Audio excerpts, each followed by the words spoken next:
So this is reminiscent of like a single leg reach or like a single leg deadlift, because you're gonna get into that hinge motion on the one leg.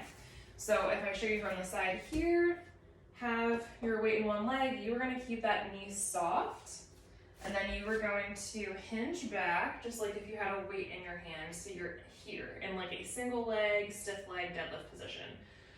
You can either have something in front of you or you can hang onto the wall for balance. And then you're gonna turn your hip up and then back down, keeping that movement nice and controlled the entire time. So better look on this side. So hinge forward. And if you think of like the points of your hips pointing down, you're gonna turn that one up and out to the side like that. So nice and controlled, turn that hip point up and out to the side as much as you can, and then back down. So the trick with this is, as you are turning that hip point up and out to the side, you want to maintain your knee right over top of your toes. So the trick is to basically, you are turning in that hip socket while keeping this leg stable the whole time. So if you picture this is your thigh bone, you are basically doing this. This is still, your pelvis is tilting like this on top of it.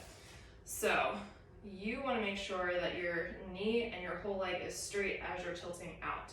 If you notice that your knee starts to cave in, it can feel kind of funky on your knee and not really feel great if you do that repeatedly. And then also you're not going to get the most out of the movement too, because you are turning this whole structure instead of focusing on just turning your pelvis and feeling all of the work that that hip is going to get. So just be careful with that. You can have like chairs set up on both sides if you feel as though you need that balance.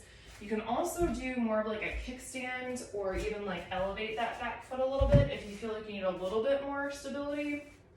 Just take your time and turn out like that. So really focusing on those hip points, keeping one down and then turning the other one out with those hip airplanes. It can be really tricky, but it's very, very effective.